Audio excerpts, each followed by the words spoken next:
Welcome back to the My Latin Life podcast. Since 2014, My Latin Life has been your trusted guide to traveling and living in Latin America. My guest today, I'm very excited about this one. We have the Swedish Gringo. He's a Hey, YouTuber, very famous as being one of the big kind of gringo YouTubers in Brazil. So I this just gotta stop. episode, And very famous is a little misleading because I don't have that many subscribers yet. But in Brazil and especially in Rio, I'm fairly well known. Yes, yeah, I mean, there's only so many gringos in Brazil. There's Tim Explica. There's the Gringo in Brazil guy on Instagram. What's his name? Dane or something. Uh, and there's like a couple guys, and I put you in that category as being one of the. You're on the Mount Rushmore of Brazilian gringos. I'm honored. I'm honored to hear that. So maybe you could kind of kick things off by telling us a little bit more about how you got to Brazil and your Sure, background. sure. So thing is, I was actually, I've always been a travel bird. My family kind of infected me with the travel bug at a very early stage in life, always taking us to, car vacations all over Europe, and just continuing from there. So the pandemic was not good for me because you're locked up in a house. No one can see you. You can't basically do anything. Most countries were closed down, and I was just going bananas. I was going crazy. So me and my friend, we picked up the map, the world map, to see which countries were still available. And I had a very fond memory of visiting Brazil some years before, when I was a little younger, a little more, naive, and it turned out Brazil was still open. So we went for Brazil, and it was like getting punched in the face. First time I was punched in the face in Brazil, because everything was just normal by Brazilian standards, which means it's totally unreal. We're arriving Friday afternoon to a hostel full with people. The first thing that happens after check-in is a guy grabs us and he says, "You gotta go on the party boat. It leaves in a couple of hours." And we're like, "It's a pandemic. Or you're having a party boat?" "Yeah, everyone's going on a party boat. You gotta sign up." So we barely had time to change clothes before we were standing in a bar drinking caipirinha and then off to this boat. Crazy party. I think it was about 200 people. Everyone was kissing. um, I kissed over a dozen girls that night. I think it ended up at 15. At one point, it would just all became too much for me. I had to go to the bathroom for a breather. When I'm coming out from the bathroom door, there's two or three girls waiting outside. And they're saying, "You kissed our friend. Now you got to kiss us." So that was the first hours in Brazil. And, it didn't get worse when I was waking up the next day to an actual day. Saturday, sun was shining. We were staying in Ipanema, coming down to the beach. The most beautiful people of Brazil are in that particular area. So it wasn't really Hmm. fair. That was my first impression of the beach during the pandemic. No one basically wears anything. And it's like, we're in heaven. And that just cut me so deep. I got stuck Mm. forever. That just got me. So did you literally fly from Sweden to Rio? I flew from Sweden to Rio during the worst possible time in Sweden. I mean, it's winter, it's dark, it's depressing as it is. Pandemic on top of that. Coming to Rio that particular time of year, I can't really tell if it was November, December, or January, but that is also the peak period apart from Hmm. Carnival to come to Rio. Summer. So yes, so I was going from Sweden the worst possible time there, arriving best possible time in Brazil, and I wasn't ready. I wasn't mentally ready for that. Yeah, I can see you have kind of the starry eyes, even just explaining it. And I mean, you feel alive, right? You feel like your Yes, your senses are heightened. It's that's the crazy. word for it. I mean, all the pretty girls, fine, the music, fine, but the very thing that gets you, especially arriving that particular time, it's the life force. People enjoy being on this earth, doing the best of the time that they have. And we're not so good at that in Northern. Northern Europe. Absolutely. And when we kick off these podcasts, we also want to shout out kind of people in common, especially when they help kind of set things up. So Jarrett Holmes helped set this up. Previous podcast guest, Yes. he was on talking about Fortaleza, Brazil. Great guy. How Also my he friend. good friend of yours, and also Bold Perceptions. What's his Oh first name yes. again? Uh, Whoa, what is his name again? I can't really recall. I'm the worst with we're names. we're both in trouble with him now when he listens to the recording. But yeah, Bold Perceptions is another friend of yours. So I think both of those guys kind of put in a good word to help make things happen. So shout out Yes, I gotta to mention Chris the freelancer as well. He ah, probably would have put in a good word for me if he could, if you ever spoke to him. But I want to return the favor. He's done a lot of good things for me, so I'll drop his name. dude. He yeah, we haven't had Chris the freelancer on. I haven't I don't even know if I've reached out, but he would actually be a dream guest of mine as well because he was a very early digital nomad. Like he was really one Yeah. of the OGs, especially on YouTube. He was making like day in the life in Thailand videos, how to spend. What was his most famous video? Like I spend $500 a month in Thailand, something like that. And it has like a million Oh yeah. views. But he was OG. I don't really watch YouTube, so I couldn't tell you. But I can tell you he will be able to share some crazy stories from Brazil. I Hmm. was spending some time with him in Brazil, Hmm. and we actually met up in Rio for New Year's. And at the moment, he's living it up in Bali. So Hmm. still living that dream life.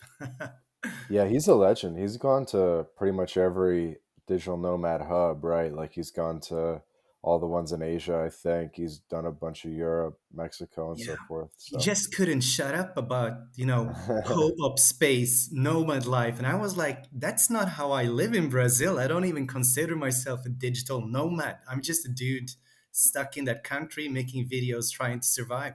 But he is really, living the nomad yeah, life. he's like a classic nomad. Yeah, so we'll get into talking about how you're different for sure. I remember watching your videos even probably over a year ago. I remember one from I think like Buzios or Aheo do Cabo, something like that. But I've definitely seen a bunch of your videos, and your videos also have a bit of a like a party nature to it, or like sexual dating nature to it, Well, which I think maybe you can describe what I'm holding in my hand here. Cuba Libre, Well, rum and yeah. coke. I was hoping you're gonna say it looks like a glass of cola, but if you know me, you know there's never just cola in my glass. So yes, I'm sitting here sipping a good old rum and coke to get in the right gringo mood, I guess. There you go. And so I can see how your videos aren't really like I'm a digital nomad videos. They're more like, wow, like party girls bikinis. Look at this city, and you do kind of like city guides, but it's like very um, it's not all that nomadish, I guess you would say. I mean, you're like nomadic, but it's more like that's not the focus, I guess. Like the money online thing isn't the focus, I haven't really described myself as a digital nomad ever, I think, but I have been, whipped in the ass by other digital nomads who they always, get stuck at the point where I'm not really making any money. I'm just making videos. What the hell is wrong with you? So, as of roughly 1 month, I've actually been pushed into the making money online category as well because it just didn't work out trying to survive from my views. And I have Chris to thank a lot, but I hmm especially have Jared a lot to thank for forcing me into actually also making money because well, I was drowning. you're kind of living on savings for a while. I was living on my savings, and the whole point of quitting my job, moving to Brazil, is to make a living there. It's not like an extended vacation. Right. So seeing how your money, your savings diminish for like every week, it doesn't really put you in a very good mental state. I Uh, know. Shoving out videos but never making enough to actually even it out. So yeah, it's been very helpful to find other streams of revenue. Interesting.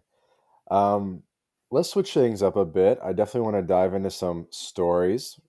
Hmm. I'm sure that's what a lot of people want to hear. Why don't we kick things off with the drugged and robbed story?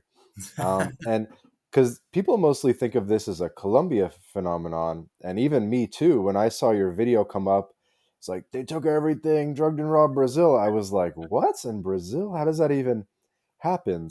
No, So I know, I maybe, know. And I was exactly the same.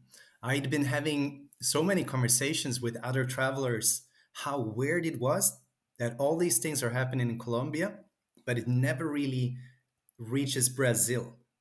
Sure. If you know your history, you know there's been, Boa Noite. It's a sleep drug, basically uh, containing, I think it's GHB and Rohypnol. But that's just a classic knockout drug. That's been used, some occasions, not too much, and usually, when there's working girls involved.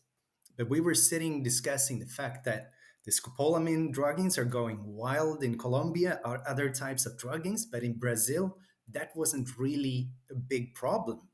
The main thing you had to be aware of was people, reaching into your pocket or getting too drunk, walking into, a robbing scenario. And well, at my birthday, just, probably just days after having one of those conversations, I am going to Lapa, which is the famed, renowned nightlife area of Rio, where the clubs kind of line up on the street. But it's also famous for being the place where tourists occasionally get into trouble. And I was stupid enough to go there alone because my whole strategy was Sweden is 4 or 5 hours ahead of time of Brazil. So I went there mhm, fairly early to just celebrate the stroke of midnight, where I would be having my birthday. mm, And then, heading back in good time before Lapa becomes dangerous. But somewhere after arriving, this drug wipes off all your memories, so it's all speculation. Somewhere after arriving, could be 1 hour, could be 2 hours, someone slips this drug, scopolamine, in my drink, which is either a caipirinha, open, okay. So or it was scopolamine that they used. It wasn't some weird GBH thing or GHB, whatever. It was eventually they use the Boa Noite Cinderella as well, but that's later in the story. what? Initially, that's later in the Okay. story. Initially, it was scopolamine, And yes. you're sure you did like a drug test or something?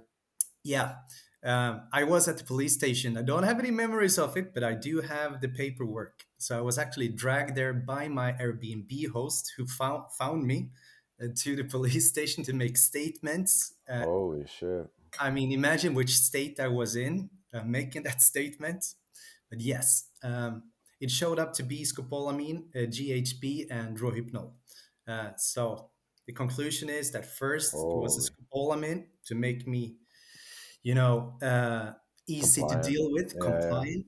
And then when they had what they needed, they just, knocked me out. But so somewhere in Lapa, I got my first dose of scopolamine and was handed to me by a couple, a girl and a guy. Mm. Uh, Once again, speculation. I probably talked to them thinking they were either fans or just, a nice couple. So it wasn't any sexual situation. I had never met them before or anything like that. The reason I know who they are is because we have the footage from the reception and the elevator. So Uh, that's the only reason I have a face to them, because we never had any communication. wow. And well, the last memory is me, arriving in Lapa, and next thing I'm waking up around noon the next day in my bed. I have, all my clothes on, thankfully. Uh, and I'm looking around my apartment. Your head is not really working that well, but something is just weird. Takes me a little time to understand what it is, and it's just that there's nothing in it. It's just, it looks so clean. Uh, Basically, all my stuff are gone. So obviously, my laptop and my electronics, my drone, my phone, all those kind of things. But also, when I open when I open my cabinet, uh, some of my clothes are gone. They have taken my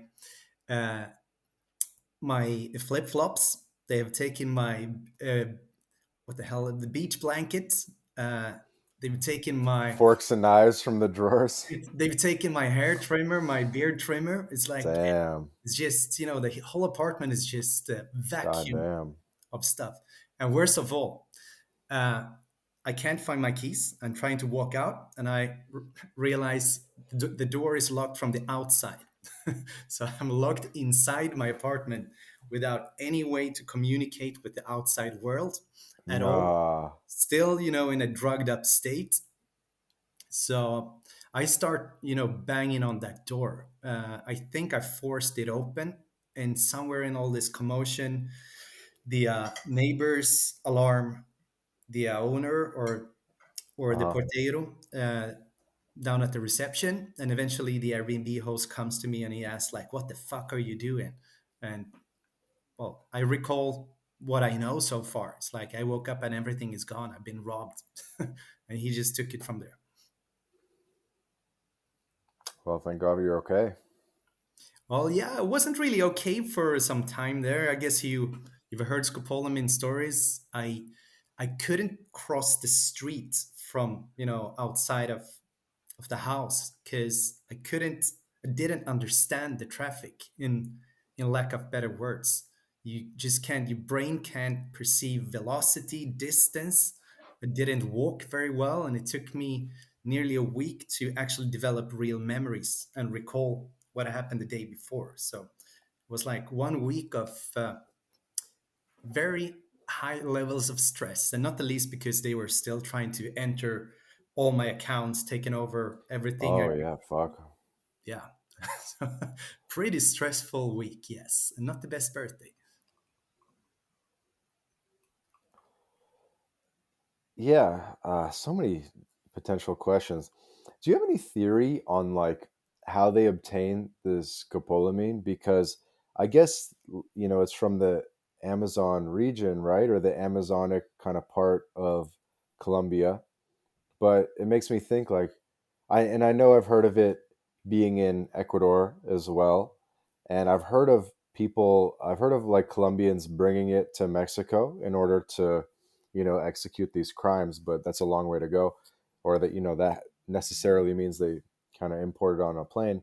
But it makes me think like couldn't any country on the Amazon maybe have access to this plant, right? So Brazil has a huge Amazon thing. So maybe they don't even have to get it from Colombia. They just get it from the Amazon regions of Brazil and bring it down to Rio somehow. Or do you have any ideas about how that trade network might work? Well, without revealing my sources, when this happened, it kind of broke the news. So I was in several newspapers. It traveled fast. I was contacted by other gringos who had also been drugged. It just grew to this very big thing. And eventually I got into contact with the shady side of Rio society. Can't really say exactly from where. And I got confirmation that these guys are not in any way related to the favelas. So they were freelancers. They were not from Rio at all. And if they continued this operation in Rio, they would have, well, they already had a price on their heads. So they were doing this in an organized way, but as freelancers. They were a fairly big group. The investigations done not by the police because they haven't been very interested, but by the other guys who were drugged. All the evidence they had, we kind of Mm. cross-examined it, and it turned out that one of the guys involved in my drugging was involved in a ring of druggings related to other gringos, and in that ring were the guys that actually killed the Chilean guy a week after. So it all comes down to a network of about a dozen people uh, during this particular time, and can't really say where they got the drugs from, but these drugs don't exist within like the boundaries of the comunidades, the favelas. They don't deal with it because they simply have other goods. They they trade in goods that Sure, gringos. they have other. priorities and revenue sources and stuff. They have, and this is directly hurting it because they want to Right. sell things to the gringos. They don't want the gringos to be, drugged or even, dead. So this was when this wave of druggings, which has, thank God, slowed down now. When this hit the all-time high, it was a big problem for people who want to sell other things to the gringos because uh, Right. was It's like a territory thing. it was So how many druggings do you think there have been from of this type in from the Brazil or in Rio? scopolamine. I did a video on it, and I did tell an actual number of how many had contacted me, but I can't really see the exact number at this point. It's 20 plus confirmed to me, and Jeez. which I mean logically might it's got to be be just half of what happened, and this was all within just maybe 3 months, something like Hmm. that. So let's say at least 50 scopolamine druggings within 3 months. Wow, that's crazy. And you know, talking to those other gringos, like the average revenue from these robbings were between let's see if I make the numbers right, 5 and 10,000 or higher. So they were becoming millionaires, dollar millionaires as a group at least from this particular operation because they Hmm. just get so much money from their victims when they open up, to all possibilities. It's not just taking their stuff. With the It's help the of accounts. scopolamine, yeah, they can get inside the accounts. They can just drain everything. So highly profitable. And do you think that they like brought it in from Colombia or they got it from the Amazon region of Brazil? I really can't say because I try not to be too involved in, So you that. know the answer, you just don't want to say? No, I don't know the answer. I don't know the Okay. answer. But when you're becoming a public figure in Rio, you kind of have to decide. I wouldn't say which side to affiliate yourself with, but you don't want to get involved too much, know too much about certain things because Rio is a very small city in that sense. People talk a lot. So I'd rather be the gringo who has connections on the right side of the law, who can help other gringos that way, than to be, the dark side kind of gringo. So I don't know, and I don't really want to know. Hmm. Interesting. Um, I'm sure a lot of people are kind of shocked or weren't aware that this was a thing. So thank you for sharing your story and the awareness that you're bringing so that other people are more conscious and on point. Yeah, but this is a dilemma for me as well because a big part of my channel is to show the possibilities of Brazil and also kind of, toning down the image of Brazil being a super dangerous place. Right. But it's a complicated country, so it's you're not gonna get, robbed just walking the street from guys with machine guns, but you need to keep an eye on your drink, especially if you're alone. You should never go to Lapa, particularly alone to party. uh, but by taking pretty simple safety precautions, Rio and especially Brazil as a whole is not a dangerous place to travel. So I just really want to say that. And thankfully, the scopolamine drugging seem to have been on a heavy decline. I get very, very few reports these days about people getting drugged. So Hmm. that's got to be a good sign. Yeah, it's something we battle with too at My Latin Life. I'm not sure how familiar you are with our Twitter, for example, because that's where we're most active. But we also just try to not be negative and to highlight the good parts of Latin America, the family values and the food and this and that. And Yeah. we could do more sensationalism type stuff and go overboard talking about scopings or the cartels or different negative aspects of Latin American society. but we generally avoid it. I might dabble a little bit, so it's not like 100% rule, but we really pretty much avoid, as a rule, talking about negative aspects of Latin America and focus on the positive. Because truth, it doesn't really represent the country as a whole either. Both in Colombia and in Brazil, yes, people have a very high awareness when it comes to safety. It plays a big role in their life, trying to stay safe.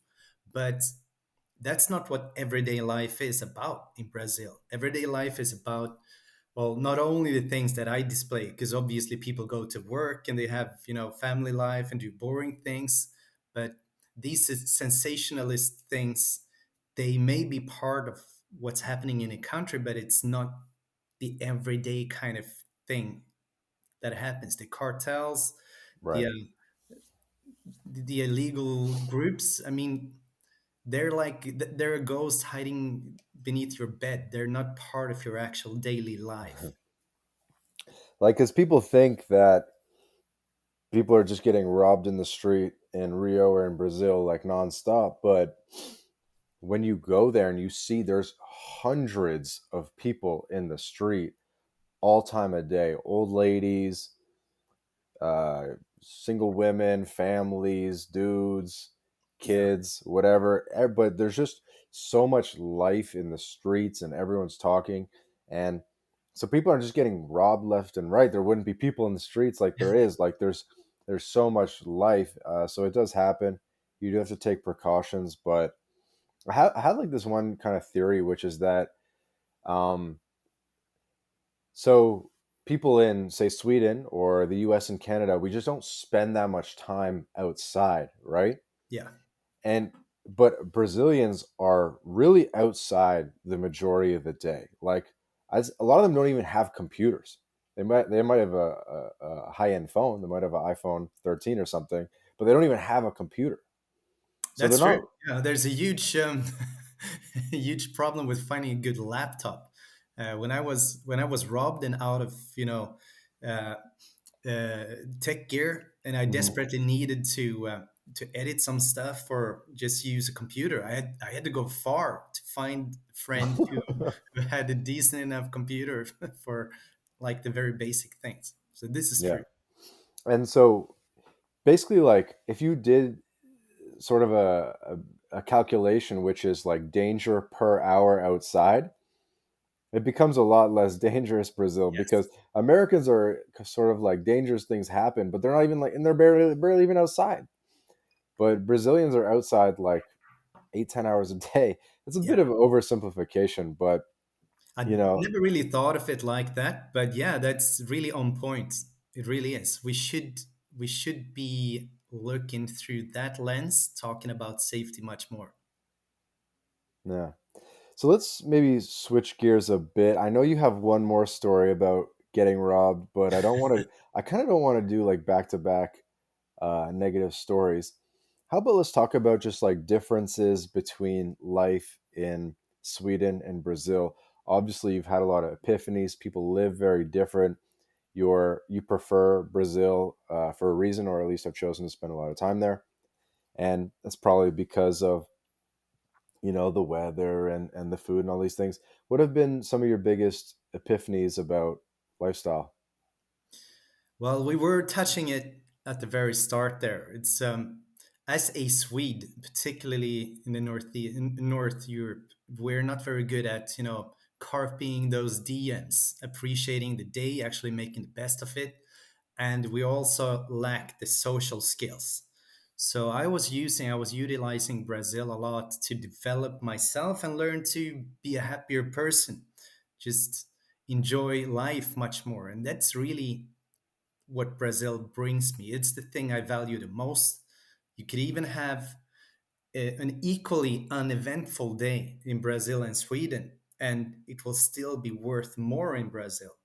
You could work those 12 hours in Brazil, but the few hours you have spare will give you so much more back because Yeah, those there's hours will more be life filled. in the hours.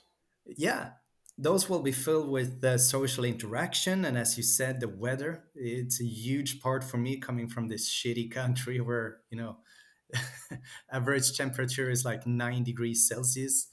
Uh, so, I mean, kind of basic things. It's nothing super unknown that has hit me out of nowhere. It's just, it's better. It's better in Brazil. It really is. You're a better person. You get better when you're there.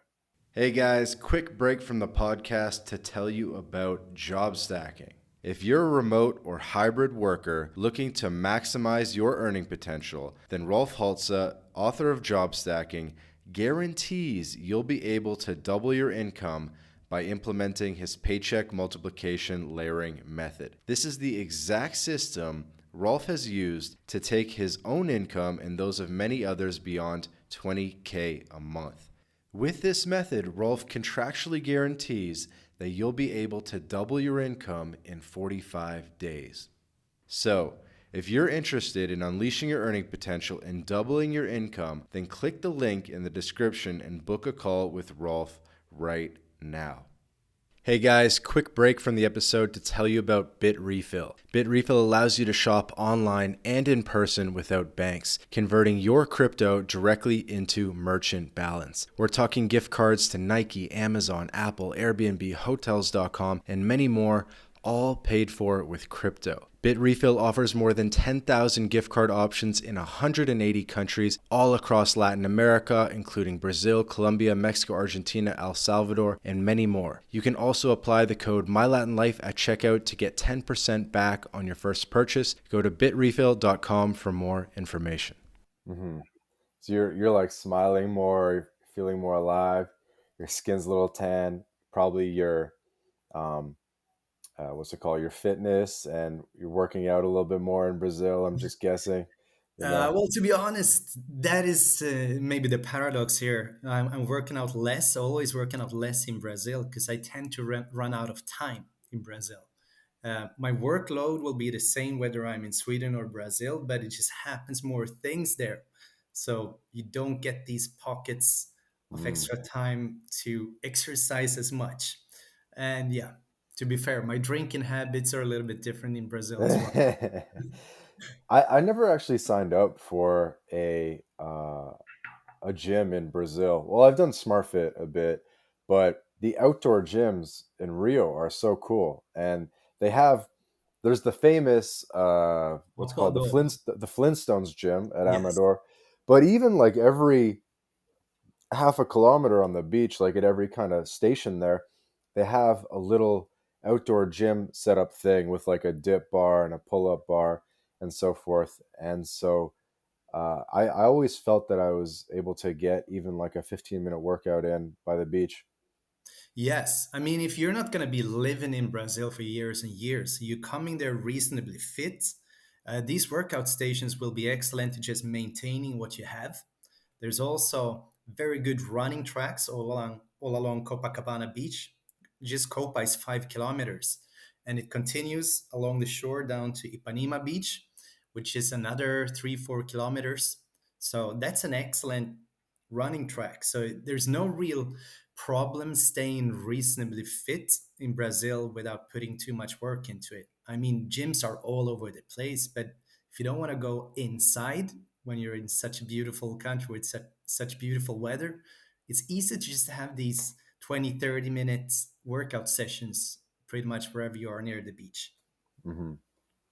So I know we both have probably like X-rated stories from Rio that we can't tell, but but people are like there's less of a barrier between people, and one thing just sort of rolls into another in crazy ways that wouldn't happen in Sweden or Canada, right? Yeah. Where two girls come up to you and they say, let's get a drink at the bar, and then that turns into something else, and then or you get invited to volleyball, and then from volleyball you go right to some barbecue at some random house or something like that, and just the fluidity, the social fluidity is crazy to see for us as cold northern people, and It maybe really you could is. sort of speak to that a little bit. Yeah, and I guess one thing is because they don't categorize themselves the way we do. In Sweden, there's so many, official and unofficial social groups, etc., and they don't really work with each other. In Brazil, you just got to be there. They don't differentiate that way. It could be, it's usually always a mix of old and young people. There's no barriers between, sex, culture, uh, whichever demographic you belong to. Uh, they just flow everywhere. They even have, even though there's huge income gaps and social differences in Brazil, they have a lot of meeting points, natural meeting points, where those things don't matter at all, uh, because of their very social, natural social personalities and their culture, which has always been, especially in Rio, to mix. Mm, So that is the foundation as to why these things are constantly happening. And when you're being a gringo, when you're being a foreigner, you're adding that, little exotic touch to it. And I'm not saying that people like gringos more, but for the mix of people, it can always be fun from the Brazilian perspective to throw right, in a gringo as well. right. So we play a little part there as well for the mix. It's not just because we're special, it's because they like the wide spectrum. The dynamic, yeah. And like for example, in Sweden, Finland, up there, it's weird to talk to strangers in the street, right? Yeah, you gotta Um, have a particular reason. You gotta have a question you need to get answered, and then they're happy to help you. But if you have no specific reason to talk to people, they get freaked out. It's like something is wrong with this person. I, Cold I've talk. no, I've noticed this. I mean, um, yeah. Whereas in Brazil, it's obviously very different, right? People are have Yeah, there's less of a barrier between people to open conversations, right? I'm not really sure where the term small talk stands in the English language, but in Sweden, it's a very dirty word. So when you're making small talk in Sweden, it's called cold talk. That is wasted time. We don't engage in cold talk, and when we realize we are doing cold talk, we're laughing and just wrapping up the conversation. But in Brazil, I'm fairly sure this term does not exist at all, because the cold talk, the small talk, that's like a bridge to the interesting subjects. So they enjoy it because Hmm. all types of communication brings, uh, pleasure might be the wrong word, but they just like knowing stuff about people. Hit me with some like more visual or more imagine like examples that people can imagine. So, you're I've been in all these sort of group scenarios where you're the only gringo. There's like 8, 9 people. Maybe you're drinking in a circle or you're chilling at a table. You understand maybe 60% of what's being said. Everyone starts laughing. You're like, oh, I don't know what they said exactly, but you kind of laugh along and you just get put in like a million different situations, right? And you're a little bit of a fish out of water, but you're down for it. Yeah, yeah, you're always, especially before you learn Portuguese at any level, you're always in situations where you don't have any idea what's going on. You don't know what people are talking about. You don't know what's planning. You don't know what's going to happen next. But you do know, that they will look after you. So Right? You're like, good, where good. are we going next? Where are we going next? It's like, don't worry about it. Like, you're Yeah. like, okay, I'll just keep And drinking my drink. Like, that's a good thing about Rio, because there's no dress code anywhere. So as long as you're, wearing something at all, you're pretty much allowed anywhere in the city at any time of the day or night. So you don't have to plan uh, for that.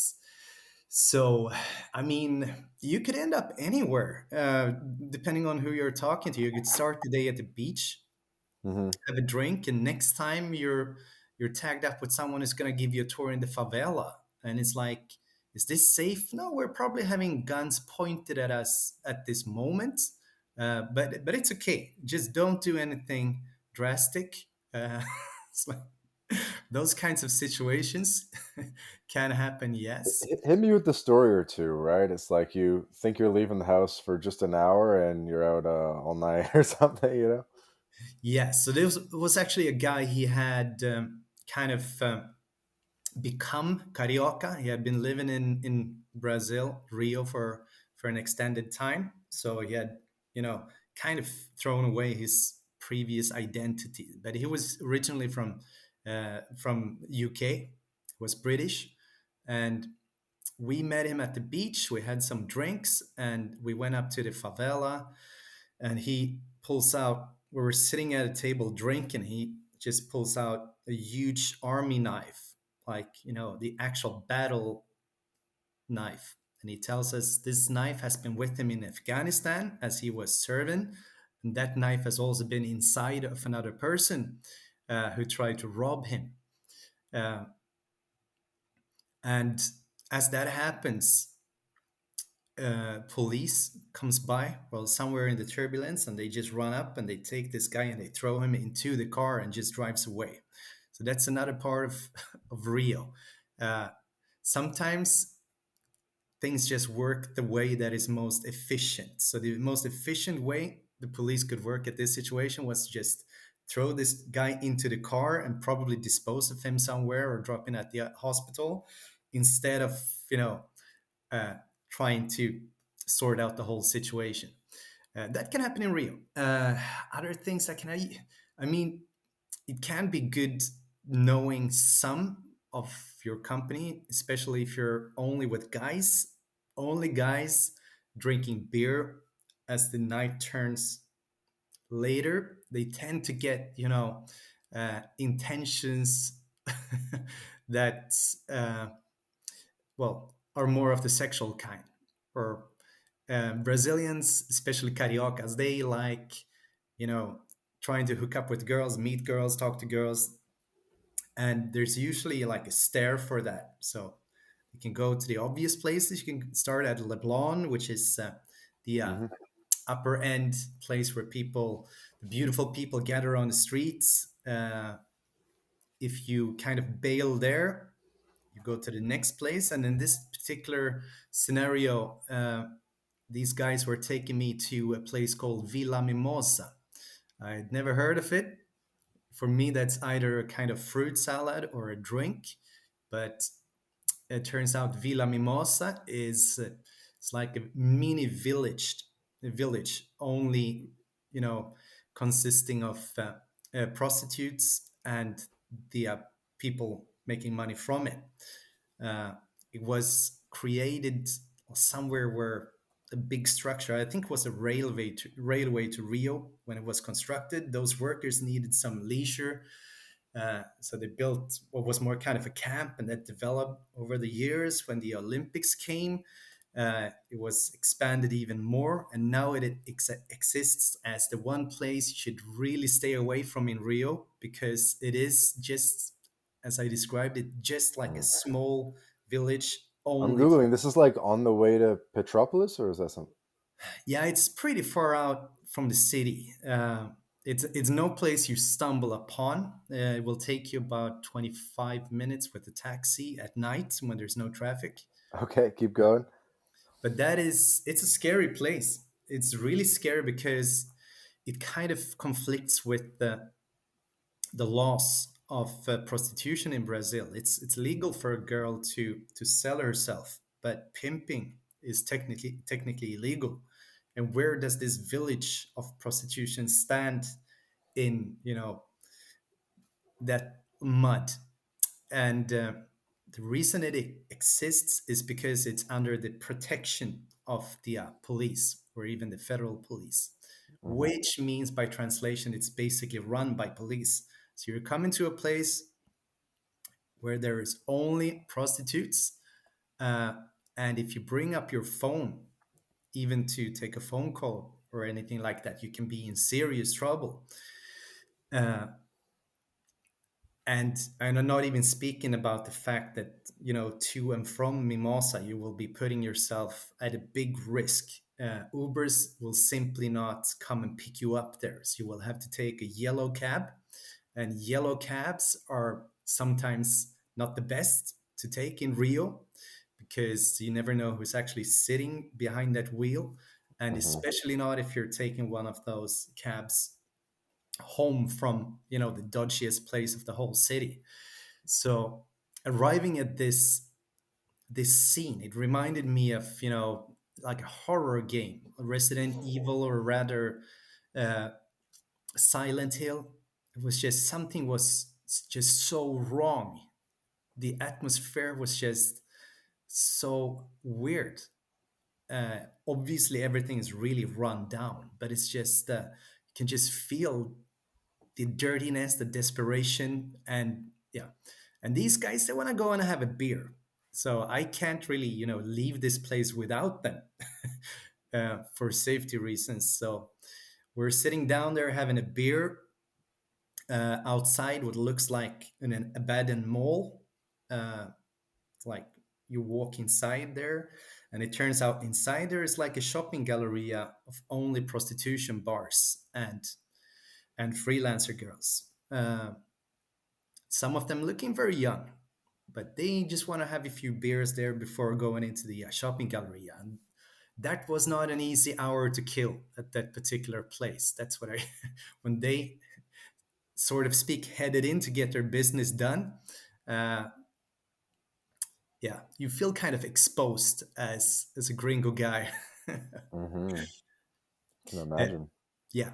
So when they were done with their stuff, I was like, "Let's get the hell out of here, please. I will, I will get you the rest of the drinks somewhere else." And they were happy because they got their business done for that day, and it turned out to be a good night after that. We went to real places and could put that whole thing behind. But yeah, just a very random, not very uplifting moment of what can happen. But yeah, I did not expect that to happen, to be like the kind of escalation of that afternoon. um, would you mind telling me another memory, and I will try to find something more light to. Oh my god, I don't even. I probably shouldn't. I probably shouldn't. You Um, probably shouldn't, but you will. no, I really probably shouldn't. But I mean, Rio is a wild place, man. Not to say that the rest of Brazil is very different, and you've got to know other places in Brazil too, right? You've gone up to the northeast for a while. You've done some exploring. Why don't you tell Yeah, us a little bit about that? I've been to a dozen states, Oh so wow, that's a good amount. yeah, it's a good amount. I kind of have to at this point because people consider me an expert, so I have to actually study to earn that badge. Yeah, I sure have. But in terms of craziness, Rio plays in its own league. Um, if you're going to other places, your nights can be more predictable because there's just a certain amount of things you can do.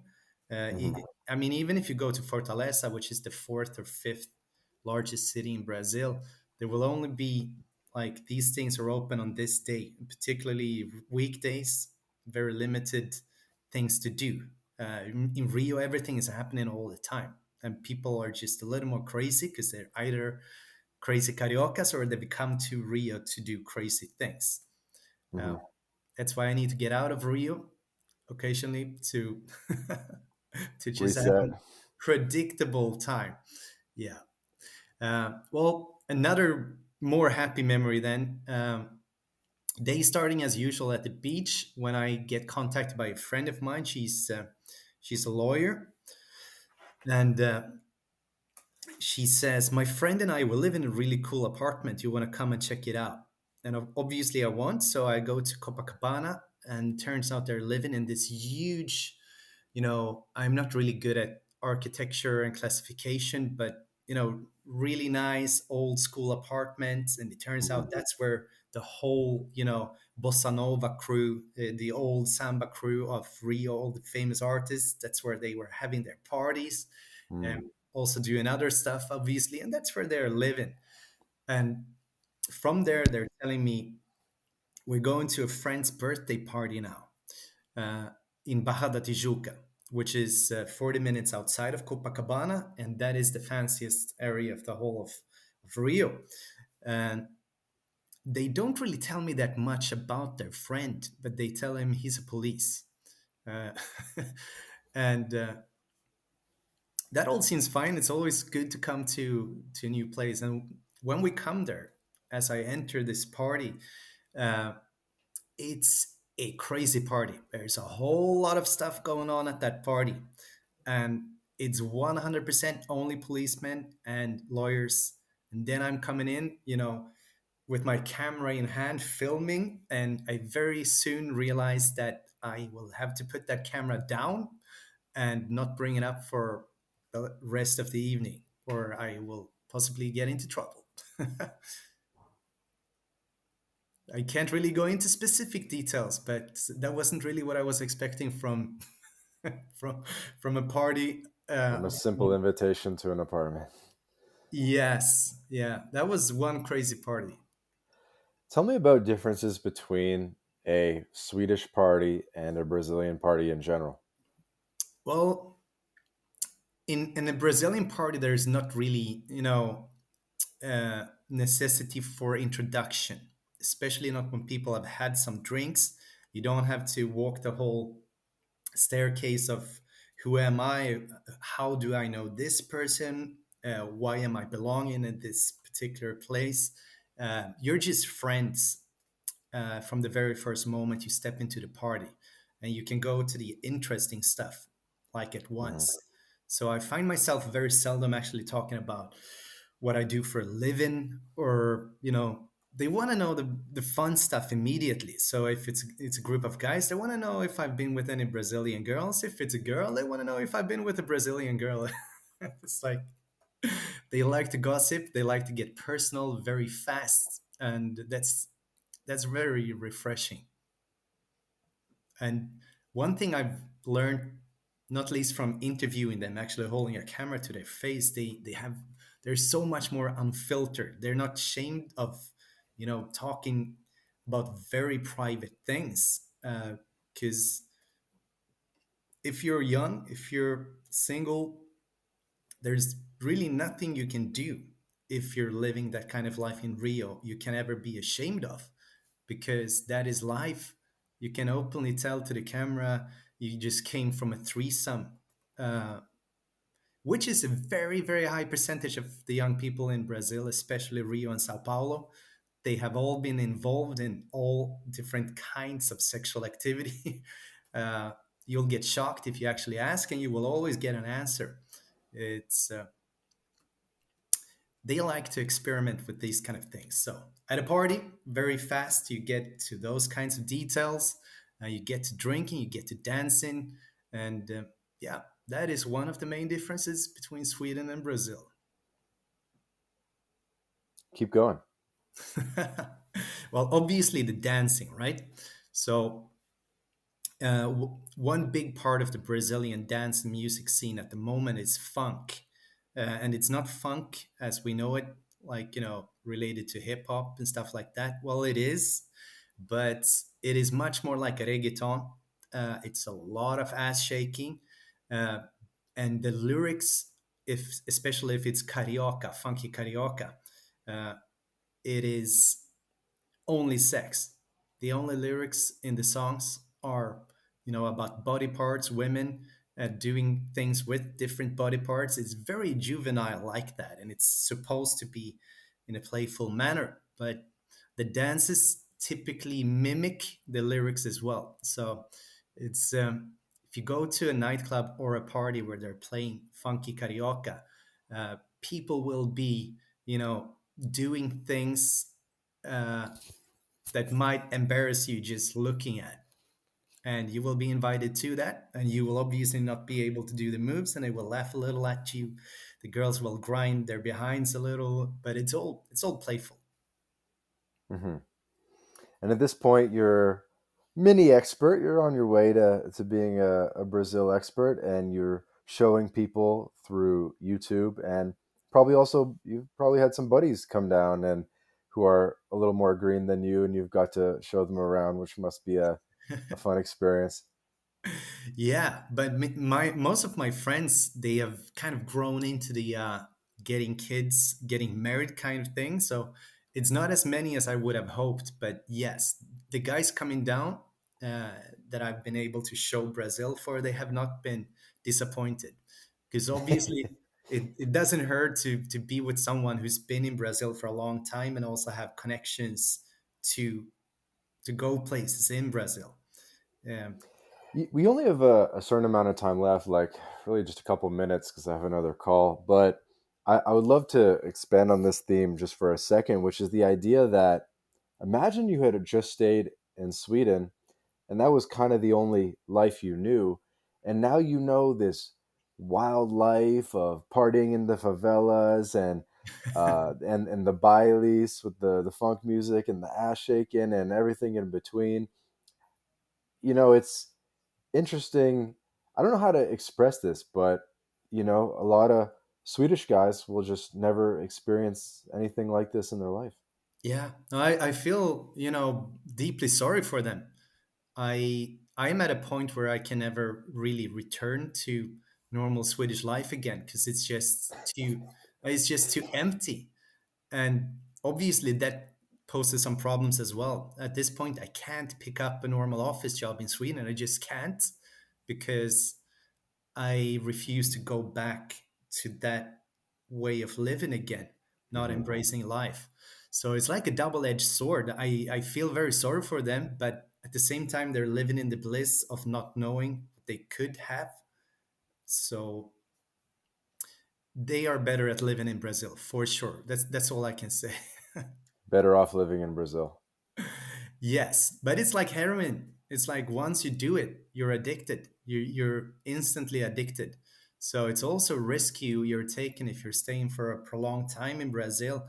It will be hard to wash out from your system. It will become a part of you, and you just simply demand more from life.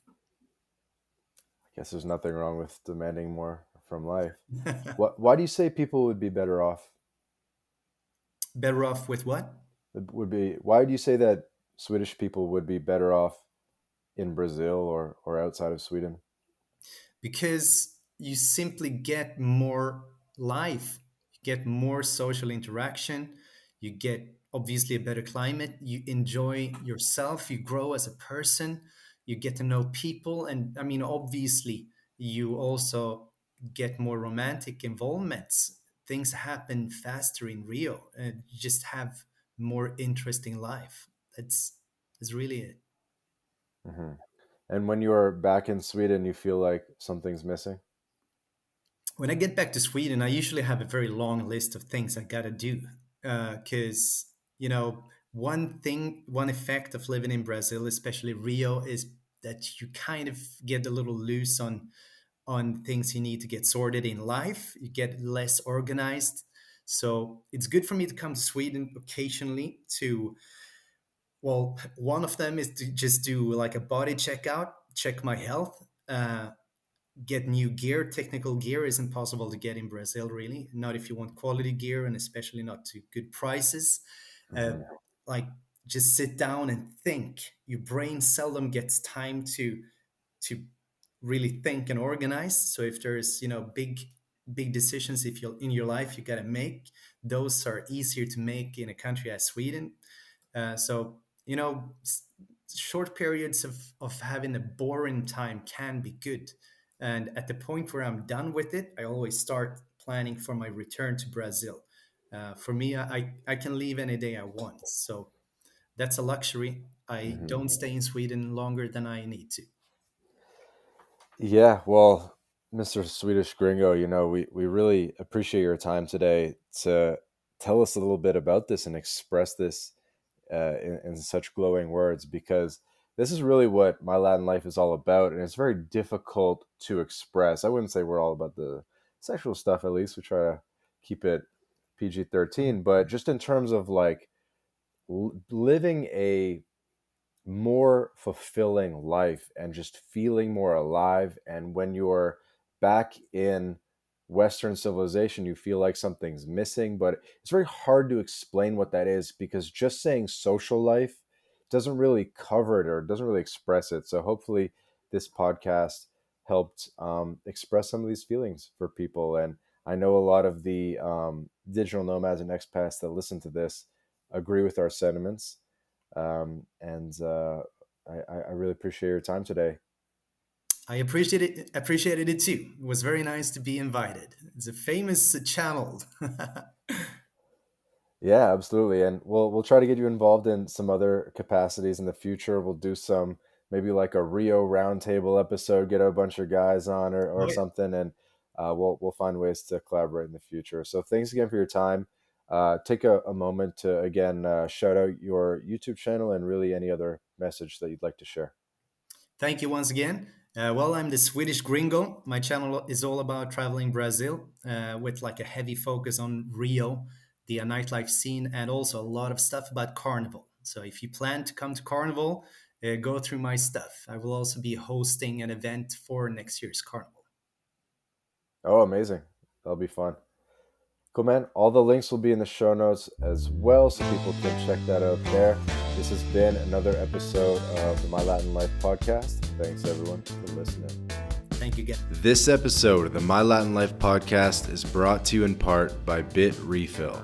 Bit Refill is the best way to spend your crypto in Latin America. Purchase gift cards or mobile refills from more than 3,500 brands in 186 countries instantly, safely, and privately. Visit bitrefill.com for more information. This episode of the My Latin Life podcast is brought to you in part by Job Stacking. Introducing Rolf Haltza's Paycheck Multiplication Layering Method, a revolutionary approach that redefines the traditional career path. This is Rolf's new Done With You program where he'll work with you to implement job stacking for yourself. With this method, Rolf contractually guarantees that you'll be able to double your income in 45 days. So, are you ready to step out of the shadows of job insecurity and step into a world of career abundance? Then just click the link in the description of this episode, book a call with Rolf, and start walking the path of unleashing your earning potential with job stacking.